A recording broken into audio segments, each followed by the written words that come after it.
Hello, assalamu alaikum everyone. I hope everyone is well and safe. And today we're gonna do experiment number 5. This is your course number 132.73, and I'm Mahmoud Hassan to conduct this lab class. Now, experiment number 5 is familiarization with alternating current waves, AC current. As for the experiments we did earlier than today is all about DC circuits. The experiment number 1 to 4 আমরা যে এক্সপেরিমেন্টগুলো করছি সবগুলো ছিল DC সার্কিটের experiment. As for experiment 5, we'll start familiarizing with AC circuit, and unfortunately as we're not doing an actual lab class, when we're unable to see the oscillator in person, so we'll try to do a simulation here, but unfortunately you cannot get familiarized with the oscilloscope. Oscilloscope is an electrical device which produces alternating current signals, and you can মানে আমরা oscillator দিয়ে alternating current signal produce করতে পারি, দেখতে পারি, observe করতে পারি, তাদের ভোল্টেজ কারেন্ট লেভেল অবজার্ভ করতে পারি, তাদের অসিলেশন দেখতে পারি. আচ্ছা, আমরা এক্সপেরিমেন্ট শুরু করার আগে আমাদের অনেকটুকু থিওরি দেখতে হবে.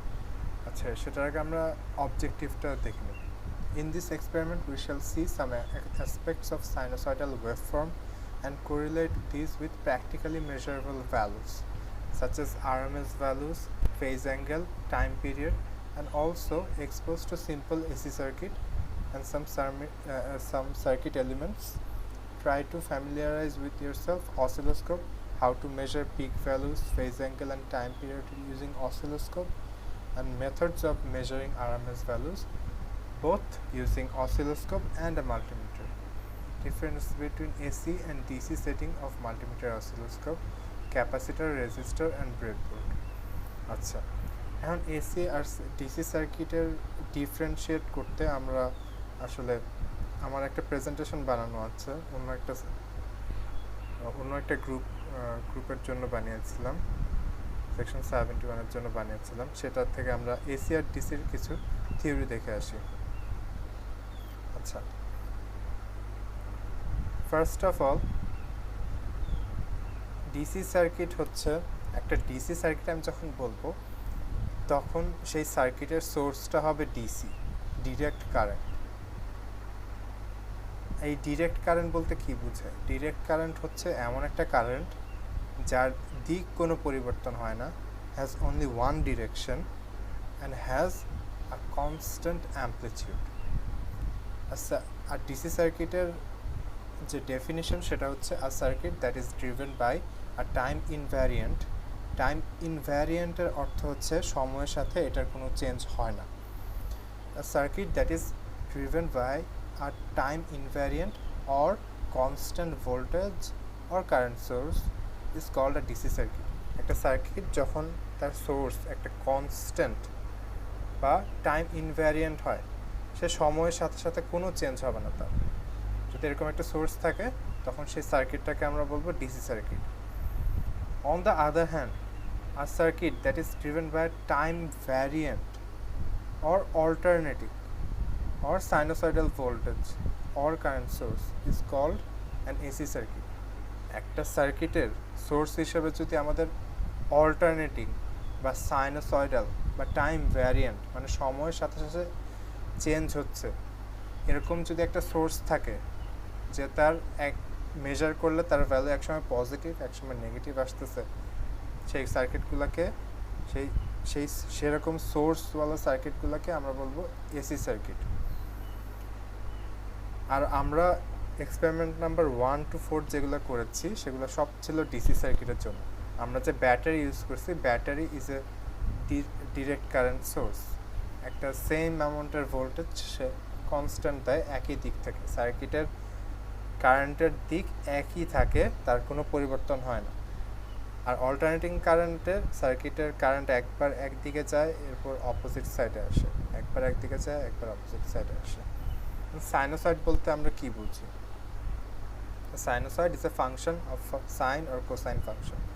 কারণ আমরা অনেক, আপনাদের ইলেকট্রিক্যাল ক্যারিয়ারে আপনারা অনেক দেখবেন যে একটা সোর্স সাইনোসয়েডাল ভোল্টেজ সোর্স বা সাইনোসয়েডাল কারেন্ট সোর্স থাকে। সাইনোসয়েডটা কি? সাইনোসয়েড হচ্ছে এমন একটা সিগন্যাল যেটা সাইন অর কোসাইন ফাংশনকে ফলো করে। এখানে আপনার গ্রাফে দেখতে পাচ্ছেন সাইন অর কোসাইন ফাংশন। যে সাইনোসয়েড কিন্তু আমাদের মানে ন্যাচারে অনেক দেখা যায়। যেমন আপনি যদি একটা পুকুরে ঢিল ছুঁড়েন, একটা রিপেল ক্রিয়েট হয়, একটা ঢেউ তৈরি হয়। যে ঢেউটা আপনারা তৈরি করছেন সেটা হচ্ছে সাইনোসয়েডাল মোশন, অথবা ভাইব্রেশন অফ এ স্প্রিং। আর মোশন অফ এ পেন্ডুলামও হচ্ছে একটা সাইনোসয়েডাল ফাংশন। এখানে আমরা বিভিন্ন রকমের পিরিয়ডিক সিগন্যাল দেখতেছি। এটা হচ্ছে সাইনোসয়েডাল ফাংশন, কারণ এটা সাইন সিগন্যালকে ফলো করতেছে। এটাকে বলা হয় স্কোয়ার। যেহেতু বোথ পোলারিটি অ্যান্ড পিরিয়ডিক, সেহেতু এটাও হচ্ছে এসি অল্টারনেটিং কোয়ান্টিটি হিসেবে কাজ করতে পারবে। এটা হচ্ছে ট্রায়াঙ্গুলার ওয়েভ, এটাও একটা অল্টারনেটিং কোয়ান্টিটি। এটা হচ্ছে সটুথ ওয়েভ, এটাও একটা অল্টারনেটিং কোয়ান্টিটি। আর পিরিয়ডিক সিগন্যাল দেখতে সাধারণত এরকম হয়। মানে পিরিয়ডিক সিগন্যাল হচ্ছে যে সিগন্যাল সেম অবস্থায় কিছু সময়, একটা পার্টিকুলার সময় পর পর ফিরে আসে, সেটা হচ্ছে পিরিয়ডিক সিগন্যাল। এখন পিরিয়ড হচ্ছে দুইটা সেম অবস্থার, এই ওয়েভ শেপটার দুইটা ম্যাক্সিমার মধ্যের যে পিরিয়ড সময়টুকু, সেটাকে বলবো পিরিয়ড, টাইম পিরিয়ড। আর জিরো থেকে পজিটিভ একটা অ্যাম্পলিটিউড আছে, আবার জিরো থেকে নেগেটিভ একটা অ্যাম্পলিটিউড আছে। আমরা সাইনোসয়েডকে এভাবে প্রকাশ করি। যদি একটা ভোল্টেজ সিগন্যাল হয় VT is equals to VM sine omega T, it can also be VM cos omega T. আর কারেন্টের ক্ষেত্রে IT would be equals to IM sine omega T, IM cos omega T. এখানে VM sine omega টি এটা কি বোঝায়? বোঝায় যে sign ফাংশনটাকে follow করতেছে, আর এটার অ্যাম্পলিটিউড হচ্ছে ভিএম। এই যে এখানে যে দেখানো হয়েছে, জিরো থেকে পজিটিভ হচ্ছে positive amplitude and negative maximum হচ্ছে নেগেটিভ অ্যাম্পলিটিউড।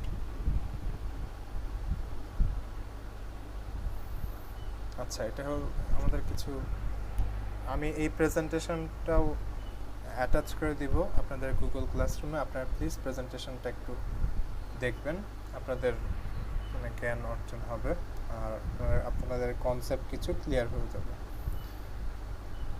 আচ্ছা, এখন আমরা আবার এই ইয়াটা ফলো করি, ল্যাব শিটটা। আচ্ছা, থিওরিতে এখানে কি বলছে? Any periodic variation of current or voltage where the current or voltage when measured along any particular direction goes positive as well as negative is defined to be an AC quantity. একটা AC quantity তখনই হবে যখন voltage আর কারেন্টটা যখন আমরা measure করব, তখন একটা পজিটিভ ভ্যালু পাবো, ইন দ্য সেম ওয়ে একটা নেগেটিভ ভ্যালু পাবো, তখন আমরা ওই কোয়ান্টিটিটাকে বলবো এসি কোয়ান্টিটি। এই জিরো থেকে পজিটিভ ম্যাক্সিমা হচ্ছে পজিটিভ অ্যাম্পলিটিউড, জিরো থেকে নেগেটিভ ম্যাক্সিমা হচ্ছে নেগেটিভ অ্যাম্পলিটিউড। এখানে একটা জিনিস, অসিলোস্কোপে পিক টু পিক ভোল্টেজ দেখায়, মানে একটা পজিটিভ পিক থেকে নেগেটিভ পিকের ভোল্টেজ দেখায়। সো আপনার অ্যাম্পলিটিউড যদি 5 হয়, তাহলে পিক টু পিক ভোল্টেজ অসিলোস্কোপে এই ওয়েভ শেপগুলো ডিরেক্ট দেখা যায়। অসিলোস্কোপে পিক টু পিক ভোল্টেজ দেখা যায়, এই পিক থেকে এই পিকের ভোল্টেজ কত, ভোল্টেজ ডিভিশন কত। এখন এই ওয়েভ শেপটার টাইম পিরিয়ড হবে যে একটা সেম পয়েন্ট থেকে আবার সেম পয়েন্টে রিটার্ন করা পর্যন্ত সময়টুকু হচ্ছে time period, and frequency is the inverse of time period. আবার যে আমরা দেখছি আগের প্রেজেন্টেশনটা দেখছি ওমেগা টি লেখা, এই ওমেগাটাকে 2πf হিসেবে প্রকাশ করছে। এখানে আপনারা যখন ইলেকট্রিক সার্কিট 2 পাবেন, তখন এইসব কনসেপ্ট আপনাদের একদম ক্রিস্টাল ক্লিয়ার হয়ে যাবে। এখানে এই সিগন্যালটাকে ভিএম সাইন ওমেগা টি অথবা vm sin twice by ft দিয়ে প্রকাশ করছে। এখানে ওমেগা হচ্ছে angular velocity of rotation of the ফেজের, আর এফ হচ্ছে সাইক্লিক ফ্রিকোয়েন্সি, মানে একটা কমপ্লিট সাইকেল একটা সাইকেল কমপ্লিট করতে তার কতক্ষণ সময় লাগতেছে, সেটা হচ্ছে সাইক্লিক ফ্রিকোয়েন্সি। আচ্ছা, এখানে ইফেক্টিভ ভ্যালু বলে একটা টার্ম আছে, effective value or RMS value. এখন এসি কোয়ান্টিটি, মনে করেন একটা রেজিস্টারকে ব্যাটারির সাথে যুক্ত করছেন, সেই রেজিস্টারের মধ্যে থেকে কনস্ট্যান্ট ভোল্টেজ যাবে, রেজিস্টার একটা পাওয়ার কনজিউম করবে। এখন যদি একটা অল্টারনেটিং ভোল্টেজ সোর্স লাগান রেজিস্টারের সাথে, সেই রেজিস্টার মানে কারেন্টের দিক বারবার পরিবর্তন হবে, বাট রেজিস্টারটা স্টিল একটা পাওয়ার অ্যাবজর্ভ করবে। এখন ইফেক্টিভ ভ্যালুটা হচ্ছে, ইফেক্টিভ ভ্যালু সাধারণত এসি কোয়ান্টিটির হয়। এসি কোয়ান্টিটির ইফেক্টিভ ভ্যালু যখন বলবো তখন আমরা বুঝবো এটা একটা ডিসি ইকুইভ্যালেন্ট ভ্যালু, মানে এসি কোয়ান্টিটিটার ডিসি ইকুইভ্যালেন্ট ভ্যালু। আর আমরা যে সকল ভ্যালু আমরা এসি সার্কিটে মাপি, ভোল্টেজ বলেন বা কারেন্ট বলেন, আমরা এসি অ্যামিটার, এসি ভোল্টমিটার দিয়ে যে ভ্যালুগুলো মাপি সবগুলো হচ্ছে আরএমএস ভ্যালু হিসেবে আমরা পাই। আরএমএস ভ্যালু বা ইফেক্টিভ ভ্যালু বলে এটাকে। আর ইফেক্টিভ ভ্যালুর একটা জেনারেল ইকুয়েশন আছে, সেটা হচ্ছে V is equals to root mean square বা আরএমএস ভ্যালু। এখান থেকে বোঝা যায় যে root of the mean, integration করছে ভোল্টেজটা, root of the mean of the square of that value is root mean square or effective value. এই voltage সিগন্যালটাকে square করছে, এরপর পুরো টাইম পিরিয়ডে তার মিন করছে বা অ্যাভারেজ করছে, এরপর সেটাকে রুট করছে। এভাবে আমরা ইফেক্টিভ ভ্যালুটা পাই। ইফেক্টিভ ভ্যালুর ডিরাইভেশন কমপ্লিট করলে দেখব এটা হচ্ছে vm by root two, vrms বা v is equals to vm by root two. এখানে ভিএমটা হচ্ছে এই সাইনোসয়েডের ভিএম বা অ্যামপ্লিটিউডটা, পিক ভ্যালুটা। আচ্ছা, similarly for current, RMS current would be IM বা peak current divided by root two or 0.707 into IM। Root টুকে 1/√2 ভ্যালু হচ্ছে 0.707। These RMS values can be used directly for power calculation. The formula for average power is given by, এটা হচ্ছে instantaneous পাওয়ারকে one complete সাইকেলে average করলে average power পাওয়া যায়। সেখানে average power formula হচ্ছে VRMS into IRMS cos theta. এখানে theta হচ্ছে ভোল্টেজ আর কারেন্টের মধ্যে phase difference. And phase angle বলতে কী বোঝায়? এখন ডিসি কোয়ান্টিটির জন্য তো একটা কনস্ট্যান্ট ভ্যালু ছিল, মানে আমরা যদি ভোল্টেজ আর টাইমের একটা ওয়েভ শেপ আঁকি, সেটা হবে একটা কনস্ট্যান্ট ভ্যালুর। আর কারেন্টের জন্য যদি করি সেটা হবে একটা কনস্ট্যান্ট ভ্যালু। বাট এখানে তো ওয়েভ শেপগুলো হচ্ছে মানে প্রত্যেকটা মোমেন্টে তার ভ্যালু চেঞ্জ হচ্ছে, এবং প্রত্যেকটা মোমেন্টে তার পজিশনও চেঞ্জ হচ্ছে। এই যে তার অবস্থাটা বোঝাইতে ফেজ অ্যাঙ্গেল ইউজ করা হয়, সে এখন কোন স্টেটটাতে আছে সেটাকে বলা হয় ফেজ অ্যাঙ্গেল। এবং দুইটা সিগন্যাল, ভোল্টেজ এবং কারেন্ট সিগন্যাল একই ফেজে নাও থাকতে পারে। আপনারা ইলেকট্রিক সার্কিটস 2তে দেখবেন যে ইন্ডাক্টর, ক্যাপাসিটর কীভাবে ফেজ অ্যাঙ্গেল মানে একটা সিগন্যালকে আগে করে দেয় বা একটা সিগন্যালকে পিছিয়ে দেয় ভোল্টেজ কারেন্টের মধ্যে।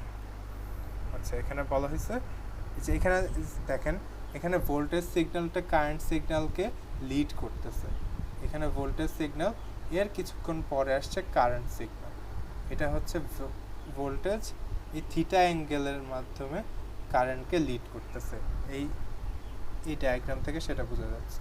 আচ্ছা, phase difference between two AC sinusoidal waveforms is the difference in electrical angle between two identical points of two waves.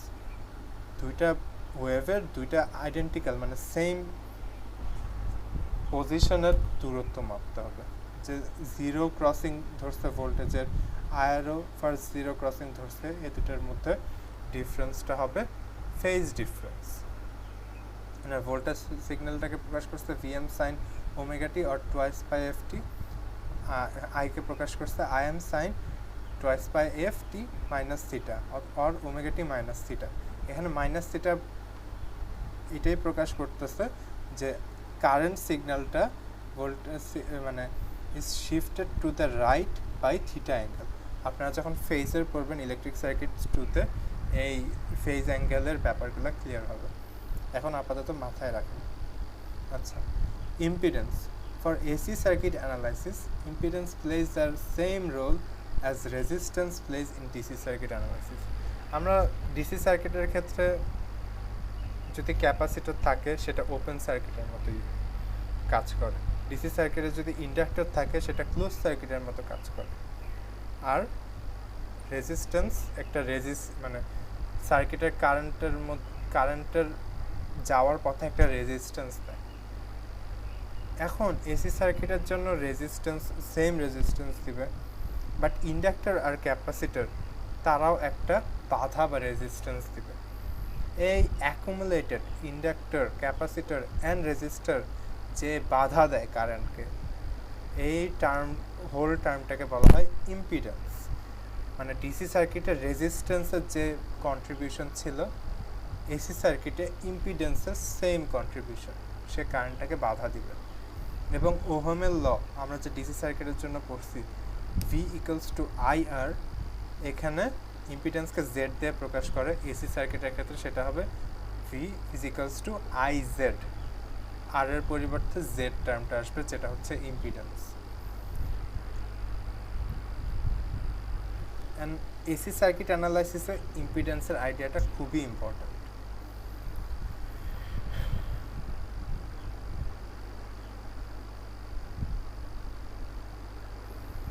এখানে দেখেন, যদি আমি ওহমের ল বলতাম V is equals to I R, আর এসি সার্কিট অ্যানালাইসিসে ভোল্টেজ আর কারেন্টের একটা ফেজ অ্যাঙ্গেল থাকতে পারে। এখানে দেখাচ্ছে যে কারেন্টের ফেজ অ্যাঙ্গেলটা থিটা, ভোল্টেজের ফেজ অ্যাঙ্গেল 0। আচ্ছা, আমাদের আজকের এক্সপেরিমেন্টটা হচ্ছে just familiarization with AC circuits and with oscilloscope of course, but আমরা তো এখন ল্যাবে নয়, আমরা অসিলোস্কোপ কীভাবে দেখব, বাট আমরা চেষ্টা করব সিমুলেশনের মাধ্যমে একটা আইডিয়া পাওয়ার জন্য যে কীরকম হতে পারে জিনিসটা। আজকের ইকুইপমেন্ট লাগবে আমাদের অসিলোস্কোপ, ফাংশন জেনারেটর, কারণ আমাদের এসি সিগন্যাল লাগবে, এসি মানে সোর্স হিসেবে এসি সিগন্যাল লাগবে আমাদের। রেজিস্টার লাগবে 1 কিলো ওহম 220 ওহম। আচ্ছা, ক্যাপাসিটর 1 মাইক্রোফ্যারাডের, মাল্টিমিটার লাগবে। আচ্ছা, এখানে মাল্টিমিটার এসি মাল্টিমিটার লাগবে। আমাদের যে ল্যাবের মাল্টিমিটারটা আছে ডিসি এসি মিটারের জন্য কাজ করে। AC ammeter, switch, SPST. আমরা আজকে সুইচ লাগবে না, এটা সুইচ কোনো দরকারই নেই। আর ব্রেডবোর্ড, আমরা তো অনলাইন সিমুলেশন করব, সো আমাদের আসলে কোনো ইকুইপমেন্টেরই দরকার নাই, আমরা জাস্ট দেখে নিচ্ছি যে সার্কিটটা কীরকম বিল্ড করতে হবে। আচ্ছা, আমরা প্রোটিয়াসটা ওপেন করি, আমরা আবারও প্রোটিয়াস দিয়ে সিমুলেশন করব।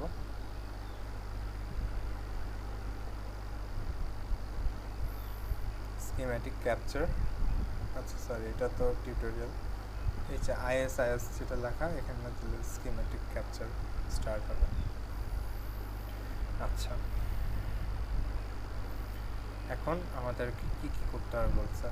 সার্কিট ডায়াগ্রাম হচ্ছে ফার্স্টে ভোল্টেজ সোর্সকে অসিলোস্কোপের সাথে কানেক্ট করছে।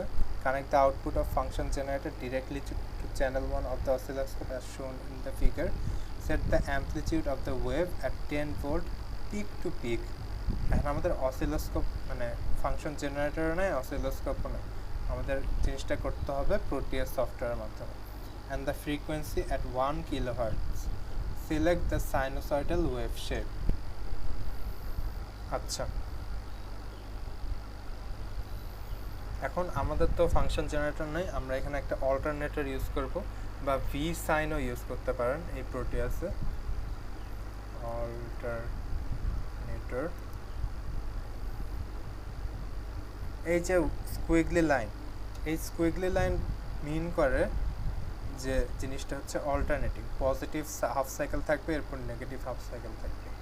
অল্টারনেটর আমরা অ্যাড করে নিলাম। আচ্ছা, আমাদের সার্কিট আর কী লাগতে পারে আমরা সেগুলো অ্যাড করে নিই। ক্যাপাসিট্যান্স লাগবে একটা, আর রেজিস্ট্যান্স লাগবে একটা।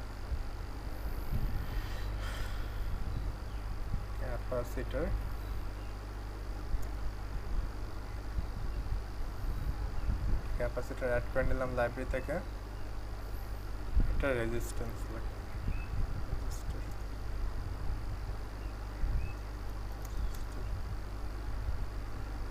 অ্যাড করে নিলাম। আমাদের আপাতত আর কিছু লাগবে না এক্সপেরিমেন্টের জন্য। আচ্ছা, অল্টারনেটরটা আমরা বসালাম ফার্স্ট ইনস্ট্রাকশন অনুযায়ী।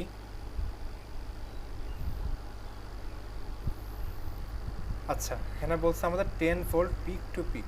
এখানে একটা জিনিস ক্লিয়ার করার মতো আছে, অসিলেটরে বা সিগন্যাল জেনারেটর বা ফাংশন জেনারেটরে আমরা পিক টু পিক দিতে পারবো, মানে signal.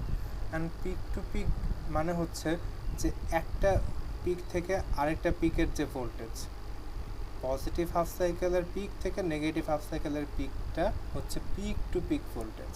And peak to peak voltage যদি 10 ভোল্ট হয়, তাহলে অ্যামপ্লিটিউড যেটা 0 থেকে পজিটিভ ম্যাক্সিমা বা 0 থেকে নেগেটিভ ম্যাক্সিমা পর্যন্ত, সেটা হবে 5 ভোল্ট। কারণ পিক টু পিক যদি 10 হয়, তাহলে সেটার অর্ধেক হচ্ছে 5। সো 0 থেকে পজিটিভ ম্যাক্সিমাটা হবে 5 ভোল্ট। সো অ্যামপ্লিটিউড আমরা দিব 5 ভোল্ট হিসেবে, 5 ভোল্ট, আর ফ্রিকোয়েন্সি হচ্ছে 1 কিলোহার্টজ। আচ্ছা, এখন আর আমরা তো সাইনোসয়েডাল ওয়েভ শেপটা সিলেক্ট করতে পারতেছি না, সো যেটা আছে সেটা দিয়ে কাজ করতে হবে। অ্যামপ্লিটিউড দিচ্ছি 5 ভোল্ট, আর ফ্রিকোয়েন্সি হচ্ছে 1 কিলোহার্টজ মেবি ছিল, কিলোহার্টজ। আচ্ছা, ওকে। এরপরের ইনস্ট্রাকশন কি? আচ্ছা, আমাদের অসিলোস্কোপে এই ওয়েভ শেপটা দেখতে হবে, মানে ওয়েভ শেপটা অবজার্ভ করতে হবে প্রসিজার 1 অনুযায়ী। নেক্সট প্রসিজার হচ্ছে sketch the wave shape observed on the oscilloscope, determine the time period of the wave and calculate the frequency. এখন অসিলোস্কোপে যখন ওয়েভ শেপটা দেখায়, টাইম মানে ফ্রিকোয়েন্সি শো করে, আর ফ্রিকোয়েন্সিটার ইনভার্স করলে আমরা টাইম পিরিয়ডটা পেয়ে যেতাম। এখন আমাদের সেটা সম্ভব না, বাট আমরা ফ্রিকোয়েন্সি যেহেতু 1 কিলোহার্টজ, 1 ডিভাইডেড বাই 1 কিলো বা 1 ইন্টু 10⁻³ করলে সেটা হবে 1 মিলি সেকেন্ড। আমাদের এভাবে বের করতে হবে। Measure the voltage with an AC voltmeter.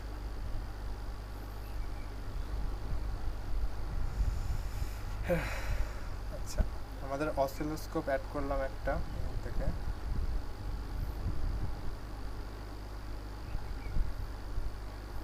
Ground দেওয়া লাগবে, সেটা কাজ করবে না জিনিসটা। গ্রাউন্ড কানেক্ট করলাম এটার সাথে, আর এটা কানেক্ট করলাম অসিলোস্কোপের সাথে। এমনিতে সাধারণত করতাম কি, আমরা অসিলোস্কোপের দুইটা প্রোব নিয়ে এই সোর্সটার মানে একটা দুইটা টার্মিনাল, মানে পজিটিভ আর নেগেটিভ টার্মিনাল তো এসি সোর্সের জন্য নাই, দুইটা লাগাই দিতাম, দুইটা প্রোব সোর্সের দুই প্রান্তে, তাহলে আমরা ওয়েভ শেপটা দেখতে পারতাম। এখন আমরা দেখি ওয়েভ শেপটা কেমন আসে।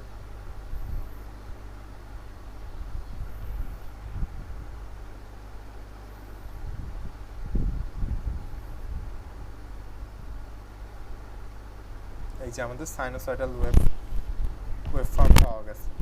এই সোর্সটা, এই যে ভোল্টেজ অল্টারনেটিভ, যেহেতু ভোল্টেজ সিগন্যালটা দেখাচ্ছে একটা সাইনোসয়েডাল ফাংশন।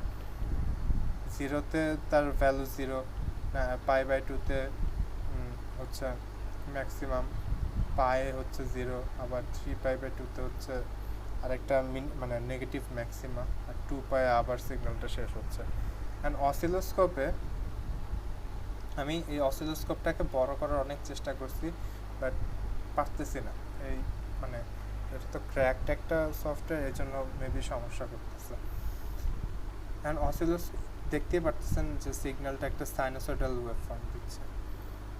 আর অসিলোস্কোপে বিভিন্ন ফাংশন থাকে। এটা হচ্ছে মানে আমাদের এই মানে ভার্চুয়াল অসিলোস্কোপে 4টা চ্যানেল আছে, সাধারণত থাকে অসিলোস্কোপে 2টা চ্যানেল, 2টা সিগন্যাল সাইমালটেনিয়াসলি আপনারা অবজার্ভ করতে পারবেন। এখন এই যে এই নবগুলা এই এখন আমাদের চ্যানেল এতে কানেক্ট করা আছে, বি সি ডি, এই যে channel B, channel C, channel ডিতে কোনো কিছু কানেক্ট করা নেই, দেখেন তারা স্ট্রেট মানে ব্ল্যাঙ্ক দেখাচ্ছে বেসিক্যালি। আচ্ছা, এই যে নবগুলো দিয়ে চেঞ্জ করে যে ভোল্টেজ, এই নবগুলো চেঞ্জ করে আমরা এই ওয়েভ শেপটাকে মানে বিভিন্ন আকৃতিতে দেখতে পারি বেসিক্যালি। আচ্ছা, এখন আমাদেরকে কি বলছে, নেক্সট ইনস্ট্রাকশন কি দেওয়া আছে দেখি, যে sketch the wave shape observed on the oscilloscope, determine the time period, আপনারা 1 কিলোহার্টজের মানে ইনভার্স নিয়ে টাইম পিরিয়ডটা বের করে ফেলবেন 1 millisecond of the wave and calculate the frequency তো অসিলোস্কোপে ডিরেক্ট দেখায়। আচ্ছা, measure the voltage with an AC voltmeter. আচ্ছা, আমরা বলছি যে কোনো মানে কি বলবো, এসি কোয়ান্টিটি যখন আমরা মেজার করি আমরা আসলে আরএমএস ভ্যালুটা মেজার করি। এখন আমরা দিছি 5 volt peak to peak, sorry ভুল হয়েছে একটা। আচ্ছা, 5 ভোল্ট পিক মানে 5 ভোল্ট দিছি amplitude, sorry peak to peak ছিল 10 ভোল্ট, 5 ভোল্ট হচ্ছে অ্যাম্পলিটিউড, সো আরএমএস ভ্যালুটা হবে 5 volt divided by √2, 5 divided by √2 হচ্ছে 3.53। এখন আমরা যদি একটা এসি ভোল্টমিটার অ্যাড করি এটার সাথে, এসি ভোল্টমিটার,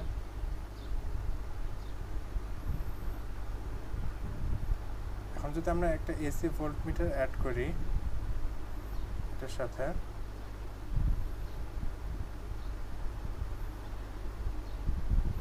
মানে সোর্সটার ভোল্টেজটা আমরা মেজার করতে চাচ্ছি আর কি বেসিক্যালি।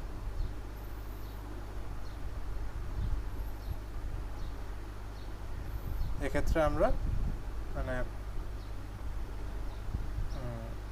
3.53 পাচ্ছি, অর্থাৎ আরএমএস ভ্যালুটা পাচ্ছি, 5 ভোল্ট কিন্তু পাচ্ছি না, 5 ভোল্ট থেকে কম পাচ্ছি, আরএমএস ভ্যালুটা মেজার করতেছি। আপনি যদি 5কে √2 দিয়ে ভাগ করেন তাহলে 3.53 পাবেন। আচ্ছা, এখন নেক্সট ইনস্ট্রাকশন দেখি। আচ্ছা, আপনাদের ওইটার জন্য একটা অসিলোস্কোপে আচ্ছা সেভ করে নিই, ডকুমেন্টসে লিখি এক্সপেরিমেন্ট 5।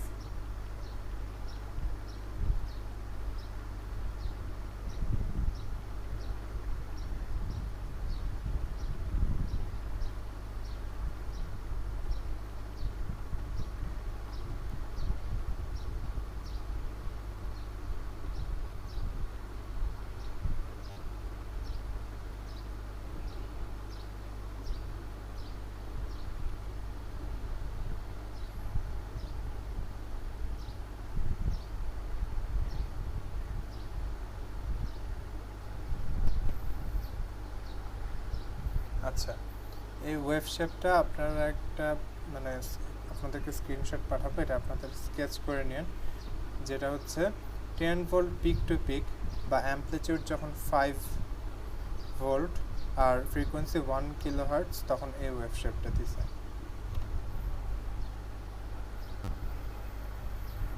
আচ্ছা, and next instruction দেখি, change the frequency to 500 Hz and note what happens to the display of the wave. Repeat the when the frequency is increased to 2 kilohertz. And একবার আমরা ফ্রিকোয়েন্সি 500 হার্টজ করে দেখব, একবার 2 kilohertz করে দেখব। 500 hertz, ওকে, run ইট। 500 হার্টজের জন্য দেখছেন সিগন্যালটা আরো মানে কি বলবো ফ্ল্যাট হয়ে গেছে, ফ্ল্যাটার হয়ে গেছে। এটার একটা স্ক্রিনশট নিয়ে নিই। এখন আমরা আবার 2 কিলোহার্টজ করে দেখি কি হয়। এখন ফ্রিকোয়েন্সি যখন আমরা কমাইলাম তখন টাইম পিরিয়ড কি হবে? টাইম পিরিয়ডটা বাড়বে, কারণ টাইম পিরিয়ড হচ্ছে ফ্রিকোয়েন্সির ইনভার্স।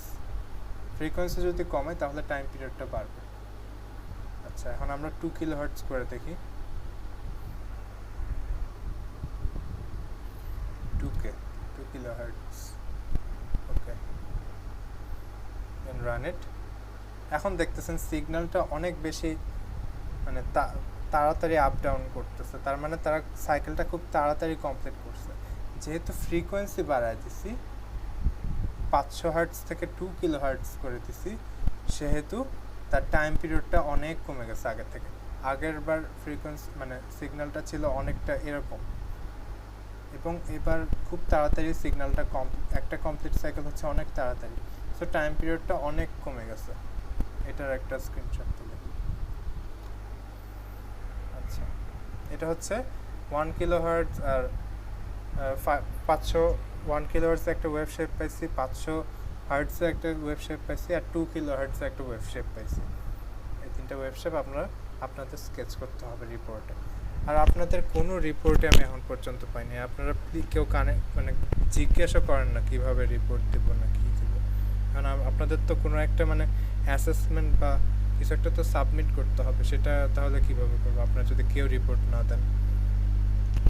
আচ্ছা, যাই হোক, রিপোর্টের ব্যাপারে পরে গুগল ক্লাসরুমে মানে বিস্তারিত আলোচনা করতে হবে, যেটা বুঝতে পারছি আর কি।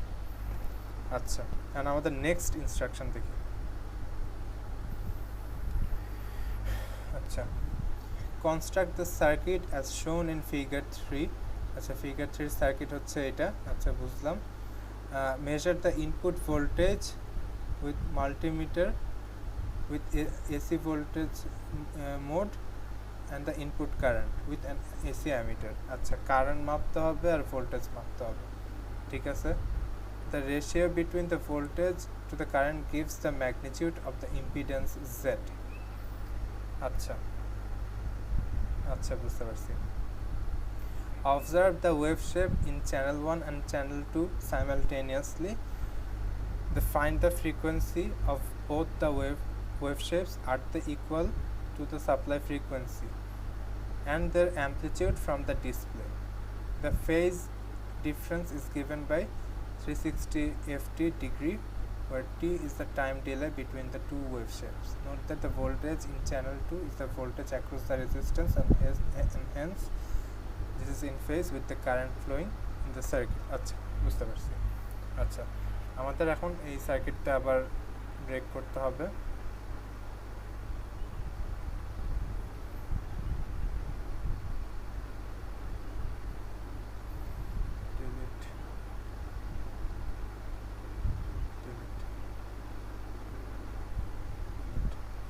আচ্ছা, আমাদের একটা রেজিস্ট্যান্স আর ক্যাপাসিট্যান্স যোগ করতে হবে। ক্যাপাসিটর দিলাম, একটা ক্যাপাসিটর 1 মাইক্রোফ্যারাডে আছে, রেজিস্টার অ্যাড করলাম। রেজিস্টারটাকে রোটেট করে নিই। আমাদের সার্কিট আছে হচ্ছে ক্যাপাসিটর এখানে, রেজিস্টার এখানে। আমি দুটাকে একই সাথে আঁকতেছি আর কি বেসিক্যালি। আচ্ছা, এখানে দেওয়ার আগে আমি এসি অ্যামিটারটা দিয়ে নিই, তাহলে আমাদের সোর্সের কারেন্টটা আমরা মাপতে পারবো। আচ্ছা, এসি অ্যামিটার,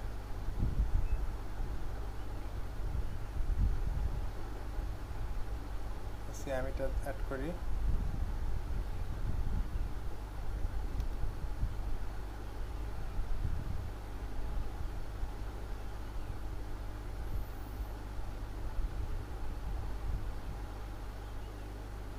আচ্ছা, এসি অ্যামিটার যেহেতু কিলো ওহমে আছে, এটাকে মিলি অ্যাম্প রেঞ্জে নিয়ে যাই।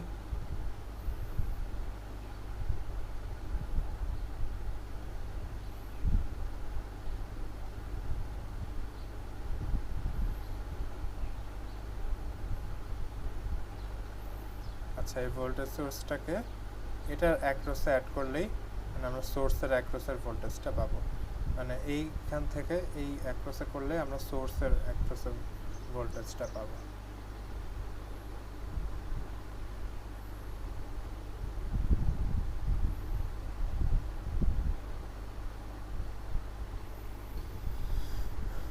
এটা হচ্ছে একটা সিম্পল এসি সার্কিট। আমাদের আজকের এক্সপেরিমেন্ট হচ্ছে এসি সার্কিটের সাথে ফ্যামিলিয়ারাইজেশন। সো এটা 2 কিলোহার্টজ আছে, আবার 1 কিলোহার্টজ করে নিই।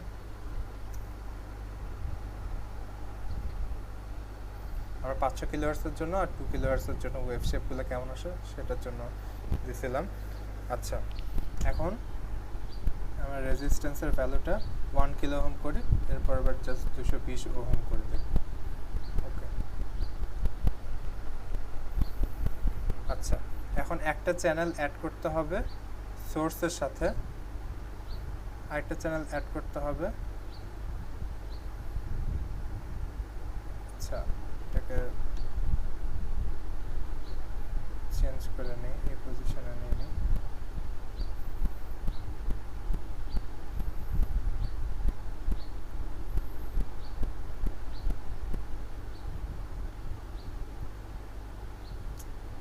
তো শোনা খুব টাফ হয়ে গেছে। এখান থেকে রেজিস্টারের এখানে একটা চ্যানেল নিলাম, তাহলে আমরা ওয়েভ শেপ দেখতে পারবো সোর্সের থেকে কি ওয়েভ শেপ আসতেছে আর রেজিস্টারের অ্যাক্রসে কি ওয়েভ শেপ আছে। একটু গোলমেলে হয়ে গেছে, সেটা একটু চেঞ্জ করার ট্রাই করি।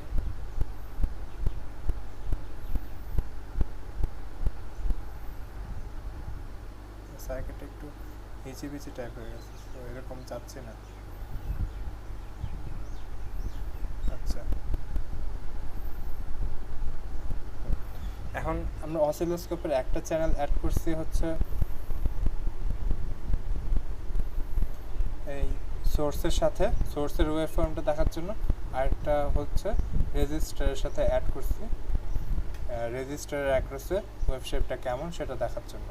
আচ্ছা, আমরা এখন সার্কিট সিমুলেশনটা শুরু করি। আচ্ছা, এখন আমরা এই চ্যানেল সি আর ডি অফ করে দিই। চ্যানেল সিটি আমরা ইউজ করতেছি না, তাহলে দেখতে সমস্যা হয়ে যাবে, এই জন্য এটাকে একটু ঠিক করে নিতে হবে।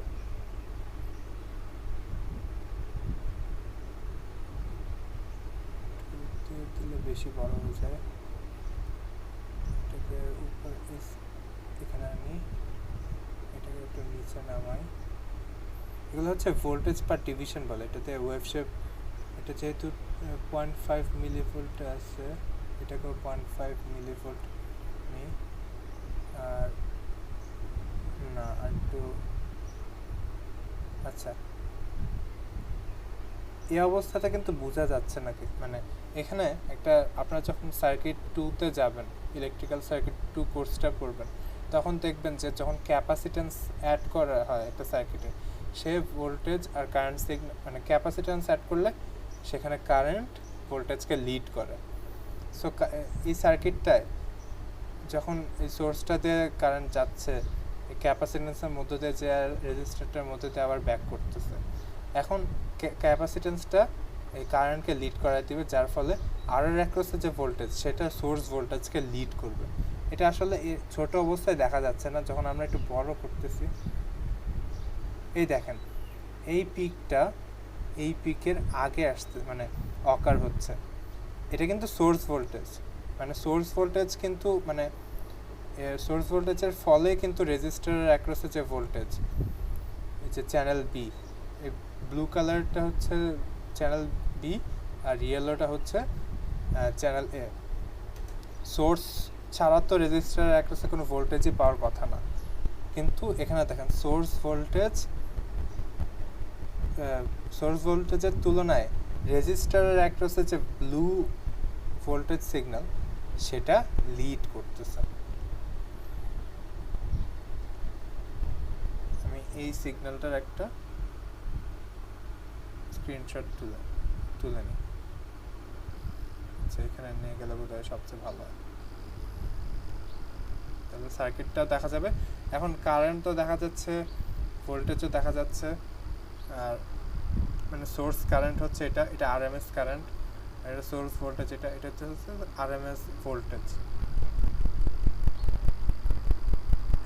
এটা হচ্ছে আর যখন 1 কিলো ওহম তখন সাপ্লাই ভোল্টেজের ওয়েভ ফর্ম ইয়েলোটা, আর রেজিস্টারের অ্যাক্রসের ভোল্টেজটা হচ্ছে ব্লু ওয়ান। আচ্ছা, এখন আমরা রেজিস্ট্যান্সের ভ্যালু 220 ওহম করে দিই, 220। অ্যান্ড রেজিস্ট্যান্সের ভ্যালু কমাচ্ছি, ক্যাপাসিট্যান্সের ভ্যালু কিন্তু কমাচ্ছি না। এই জন্য ক্যাপাসিট্যান্সের যে ডমিনেশন সেটা বেড়ে যাবে, বা ক্যাপাসিট্যান্সের যে রিঅ্যাক্ট্যান্স দেয় সেটা আপনারা সার্কিট 2তে দেখবেন, রিঅ্যাক্ট্যান্স দেয় সেটা রেজিস্ট্যান্সের তুলনায় বেশি ডমিনেটিং হয়ে যায়। ফলে রেজিস্ট্যান্সের অ্যাক্রসে যে ভোল্টেজটা বা ভোল্টেজ সিগন্যালটা আমরা দেখব সেটা সোর্সকে আরও বেশি লিড করবে, সোর্স সিগন্যালটাকে আরও বেশি লিড করবে। লিড করা মানে তো বুঝেন যে আগে থাকবে সিগন্যালটা, রেজিস্ট্যান্সের অ্যাক্রসের সিগন্যালটা সোর্সের তুলনায় আগে থাকবে। আচ্ছা, আমরা এখন সার্কিটটা রান করি, দেখতেছেন যে কত বেশি মানে আগে আছে। এই ব্লু সিগন্যালটা ইয়েলো সিগন্যালকে, ব্লু সিগন্যালটা হচ্ছে রেজিস্টারের অ্যাক্রসে ভোল্টেজ সিগন্যাল, আর ইয়েলোটা হচ্ছে সোর্সের ভোল্টেজ সিগন্যাল, সেটাকে কত বেশি লিড করতেছে। এটার একটা এটা হচ্ছে যখন রোধের মানে রেজিস্ট্যান্সের মান 220, এটার একটা স্ন্যাপ তুলে নিলাম। আপনাদেরকে সবগুলো স্ন্যাপ করব, আপনারা মানে পিকচার দেওয়া হবে গুগল ক্লাসরুমে, আপনারা একটা রিপোর্ট তৈরি করবেন। আচ্ছা, এখানে একটা ইম্পর্টেন্ট যে ব্যাপার, এখানে রেজিস্ট্যান্সের মানে ইম্পিডেন্সের ভ্যালু দুইভাবে বের করা যায়। আরএমএস যেহেতু ইম্পিডেন্স রেজিস্ট্যান্সের মতো বিহেভ করে, V equals to I R বা R equals to V by I, so এখানে যদি ইম্পিডেন্স মেজার করতে যাই Z would be equals to V by I also. এখানে ভি হচ্ছে 3.53 ভোল্ট আর কারেন্ট হচ্ছে 13.1 মিলি অ্যাম্পিয়ার। সো আমরা যখন ভাগ করব তখন ইম্পিডেন্সের একটা ম্যাগনিটিউড পেয়ে যাব।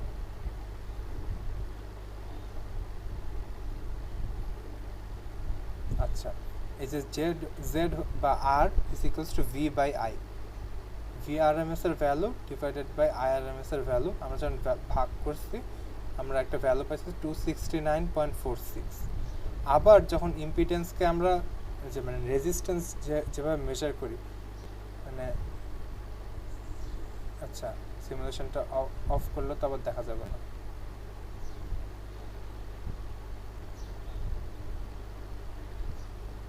এখানে দেখেন এই ক্যাপাসিট্যান্স আর রেজিস্ট্যান্স মিলে তো ইম্পিডেন্সটা দেয়, এই দুইটা মেজার করে আমাদের ইম্পিডেন্স কত আসে সেটা দেখব।